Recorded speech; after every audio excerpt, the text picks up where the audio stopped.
नमस्कार, मैं हूं अनुकृति और आप देख रहे हैं tele watch.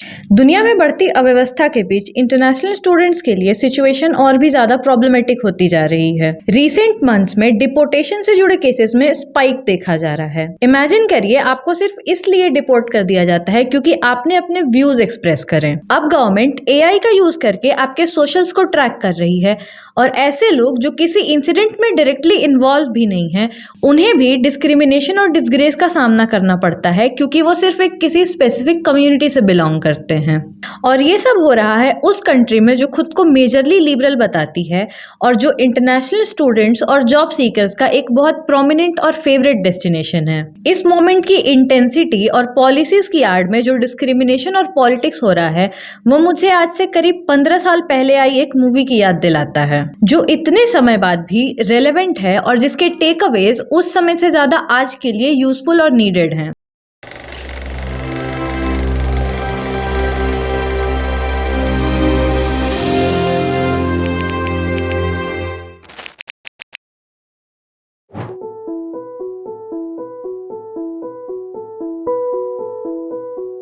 My name is Khan and I am not a terrorist.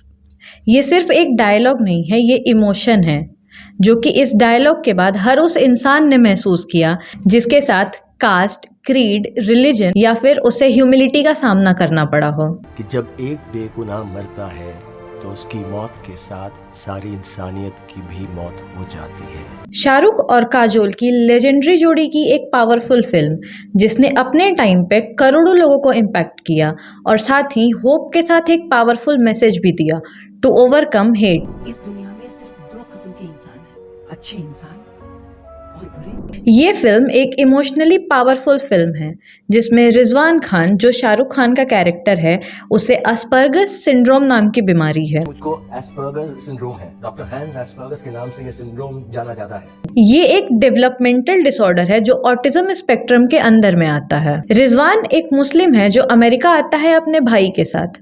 वहां उसकी मुलाकात होती है मंदिरा से, प्लेड बाय काजोल। दोनों की केमिस्ट्री ऑलरेडी आइकॉनिक है लेकिन यहाँ उनके इमोशनल कनेक्शन और जर्नी ऑफ लव को एक बहुत ही प्योरिटी के साथ प्रेजेंट किया गया है। मूवी ने अमेरिका में हुए 9/11 के अटैक के बाद मुस्लिम कम्युनिटी के साथ हुए डिस्क्रिमिनेशन और उनके ह्यूमिलिएशन को बहुत ही रॉ और पावरफुल तरीके से प्रेजेंट किया है जिससे सिर्फ उस कम्युनिटी ने नहीं हर उस इंसान ने फील किया जिसके साथ ऐसा पहले हो चुका है या अभी हो रहा है। मूवी में इसी हेट के कारण मंदिरा और रिजवान के बेटे समीर को मार दिया जाता है और फिर रिजवान निकल पड़ता है अपने बेटे की इनोसेंस प्रूफ करने। एसआरके ने रिजवान बन के एक्टिंग नहीं की है, उन्होंने इस रोल को जिया है।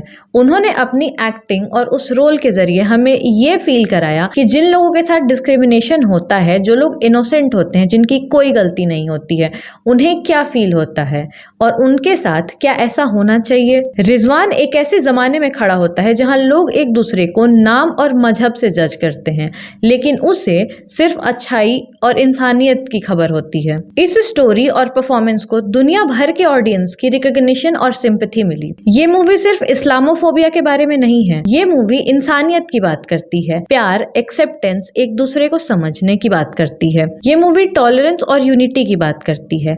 एक सिंपल लेकिन बहुत डीप मैसेज जो शायद आज की सोसाइटी में कहीं ना कहीं हमें मिसिंग दिखता है। बात करें डायलॉग्स की तो माय नेम इज खान के डायलॉग सिर्फ स्टोरी क्रिएट नहीं करते हैं, वो एक आइडियोलॉजी क्रिएट करते हैं। कुछ डायलॉग्स ऐसे हैं जो टाइम और स्पेस को ट्रांसेंड करके आज और शायद आने वाले समय में भी रेलेवेंट होंगे। जैसे रिजवान का एक डायलॉग कि दुनिया में सिर्फ दो तरह के लोग होते हैं, अच्छे लोग और बुरे लोग, और ये regardless of any race, nationality और कास्ट, ये हर किसी पे लागू होता है। और साथ ही रिजवान का लव कन्फेशन, कुछ खास आवाजों से दिल की धड़कनें तेज हो जाते हैं। मेरे लिए तो मंदिरा वो आवाज हमेशा तुम्हारी हंसी की है, जो कि सिंप्लिसिटी, इनोसेंस और प्योरिटी को दर्शाता है। इस मूवी को रिलीजन और आइडेंटिटी पे बोल्ड स्टैंड्स के लिए पूरी दुनिया में तारीफें मिली और जिस रिस्पेक्ट और ग्रेस के साथ ऑटिज्म को प्रेजेंट किया गया विदाउट बीइंग मेलोड्रामेटिक, वो इंडियन सिनेमा के लिए भी खुद में एक बहुत बड़ी अचीवमेंट थी। ये मूवी आपके सारे इमोशंस इवोक करती है लेकिन सबसे इम्पोर्टेंटली ये आपको ह्यूमैनिटी में फिर से बिलीव करने का एक होप देती है कि शायद शायद अच्छे लोग आज भी मौजूद हैं। SRK के फैंस के लिए ये उनकी मोस्ट पावरफुल परफॉर्मेंस थी, मूवी लवर्स के लिए story telling at its finest और दुनिया के लिए पीस, आइडेंटिटी और लव का मैसेज। आज भी जब हम न्यूज देखते हैं या वर्ल्ड की सिचुएशन देखते हैं तो हमें हेट क्राइम्स, वॉर और रेसिज्म हर जगह दिखाई देता है। ऐसे टाइम पे माय नेम इज खान जैसी मूवीज हमें ये याद दिलाती हैं कि इंसानियत हमारे लिए सबसे पहले आती है, कि कोई अगर दूसरे धर्म, दूसरे देश या दूसरे रंग का है तो वो दुश्मन नहीं है, वो भी इंसान है। अगर आपने ये मूवी नहीं देखी है तो watch it with your heart, और अगर आपने देखी है तो हमें कमेंट्स में जरूर बताइए कि वो कौन सा सीन था जिसने आपको सबसे ज्यादा इमोशनल किया। This is not just a film, this is a human rights story.